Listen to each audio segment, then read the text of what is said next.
રાકેશ શિરપરા, પ્રદેશ મહામંત્રી આમ આદમી પાર્ટી ગુજરાત. રાકેશભાઈ, આજે કયા વિસ્તારમાં અને શું પ્રોગ્રામ મૂક્યો છે? આજે આ વોર્ડ નંબર 24માં ગુજરાત જોડો જનસભાનો આખો જે કાર્યક્રમ છે, જેના અંતર્ગત આમ આદમી પાર્ટી આખા ગુજરાતમાં 2000થી વધુ જનસભાઓ કરવાની છે. એનો આજે 1 ઓગસ્ટના રોજ, જેમ કહેવાય ને અગસ્ત ક્રાંતિ થઈ હતી, તેમ ઓગસ્ટ મહિનાની 1 તારીખે અમે આ કાર્યક્રમનો ગુજરાત જોડો જનસભાઓનો આયોજનની શરૂઆત કરી છે. અને મને ખુશી એ વાતની છે કે અમે આ વિસ્તારમાંથી આ જનસભાની શરૂઆત કરી છે અને આવનારા 15 દિવસોમાં સમગ્ર ગુજરાતમાં 2000થી વધુ જનસભાઓ થશે.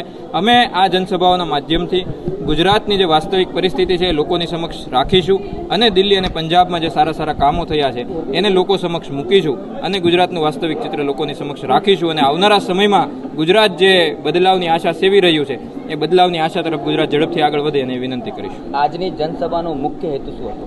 આજની જનસભાનો મુખ્ય હેતુ મેં કીધું એમ જ તે કે ગુજરાતમાં છેલ્લા ઘણા સમયથી જે દુર્ઘટનાઓ બની રહી છે, જે ભ્રષ્ટાચાર, ડ્રગ્સ, ટૂંકમાં સરકારની જે નિષ્ફળતાઓ છે વારે વારે સામે આવી રહી છે, એના વિશે લોકોને વધારે ઉજાગર કરવા અને આમ આદમી પાર્ટી શા માટે એક સારો અને સક્ષમ વિકલ્પ છે લોકોને સમજાવવું અને લોકોને પરિવર્તન માટે તૈયાર કરવા, એ આજની જનસભાનો ઉદ્દેશ. ગુજરાતમાં વિધાનસભાની પેટા ચૂંટણી ચૂંટ્યા બાદ ઘણા બધા પ્રશ્નો અને સોશિયલ મીડિયા પર આમ આદમી પાર્ટી ચર્ચામાં રહી છે, તો તમને લોકોનો કઈ રીતનો પ્રતિસાદ મળી રહ્યો છે? લોકોમાં એક શબ્દ પ્રચલિત થયો છે, તમે સૌ જાણો છો કે વિસાવદર વાળી કરવી પડશે. એટલે જ્યાં જ્યાં લોકો સમસ્યા જોઈ રહ્યા છે ને ત્યાં લોકોને વિકલ્પના રૂપમાં અને સમસ્યાના સમાધાનના રૂપમાં એક જ વસ્તુ દેખાય છે કે વિસાવદર વાળી. તો હા, ખૂબ સમસ્યાઓ, હવે લોકોને આશા જાગી છે એટલે લોકો વધારે સમસ્યાઓ લઈને આવી રહ્યા છે.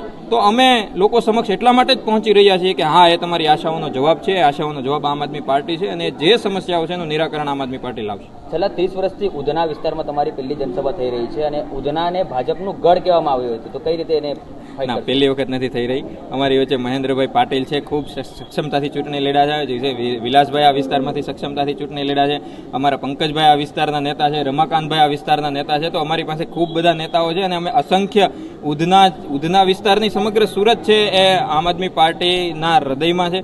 તો જેવી રીતે બાકીના વિસ્તારો છે એવી રીતે જ અમારા માટે ઉધના છે અને ઉધનાના અમારી પાસે આ તમામ નેતાઓ છે જે ઓલરેડી ઘણા સમયથી લડી રહ્યા છે. આમ આદમી પાર્ટીના જન્મ પહેલા આ બધા નેતાઓ અહીંયા લડી રહ્યા છે.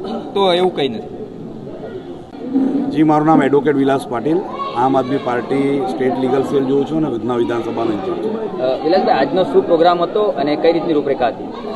આમ આદમી પાર્ટી સંપૂર્ણ ગુજરાતમાં ગુજરાત જોડો યાત્રા એક કાર્યક્રમ કરી રહી છે. એની અંદરમાં ઉધના વિધાનસભા વિસ્તારમાં આજે આ કાર્યક્રમ હતો વોર્ડ નંબર 24માં. અને આપે જોયું કે સેંકડોની સંખ્યામાં આજે સ્વયંભૂ લોકો અહીંયા સભાસદ નોંધણીનો કાર્યક્રમ હતો એમાં પણ જોડાયા છે. અને મુખ્ય ઉદ્દેશ એવો છે કે જે હાલમાં સરકાર અને સત્તામાં બેસેલી સતત 30 વર્ષથી વધુ સમયથી ભારતીય જનતા પાર્ટીની સરકારમાં કાયદો વ્યવસ્થા તૂટી ભાંગી ગયો છે. એકદમ જ પરિસ્થિતિ એટલી ખરાબ થઈ રહી છે. રોજે હત્યાના પ્રયાસ, ડ્રગ્સ, બરાબર, એટલે આટલું ક્રાઇમ વધી ગયું છે. એના સામે કોઈ અવાજ ઉચકવા માટે કોઈ હિંમત નથી કરતું. જ્યારે કોઈ ડ્રગ્સ માફિયાના વિરુદ્ધમાં કે શરાબ માફિયાના વિરુદ્ધમાં ફરિયાદ કરવા જાય છે તો એ પરિવારોને મારી લેવામાં આવી રહ્યું છે. એટલે કાયદો વ્યવસ્થા બહુ ખરાબ થઈ ગઈ છે. એટલે જે લોકોમાં હિંમત આવવી જોઈએ, લોકો એમની પાસે એક ઓપ્શન શોધી રહ્યા હતા કે અમે કોની સાથે જોડાવીએ અને કોણ અમને ન્યાય અપાવી શકશે. તો જેના માટે હાલમાં જ થયેલું પેટા ચૂંટણી આપણે વિસાવદરની વિધાનસભામાં ભાઈ શ્રી ગોપાલભાઈ ઇટાલિયાજી જે 17,500ની લીડથી જીત્યા છે, ત્યારથી લોકોમાં એક વિશ્વાસ જાગ્યો છે. અને જે દિલ્હીમાં કેજરીવાલ સાહેબે, પંજાબમાં ભગવંત માન સાહેબે જે કરી બતાવ્યું છે તે વિશ્વાસ ભરોસાની ઉપર આજે સેંકડો લોકો આમ આદમી પાર્ટીમાં આજે જોડાયા છે અહીંયા. અને આનાથી એક મેસેજ જઈ રહ્યો છે. તમે જોયું છે કે દરેક વ્યક્તિ આજે કહી રહ્યો છે ગુજરાતમાં કે કામો નહીં થશે તો વિસાવદરવાળી થશે.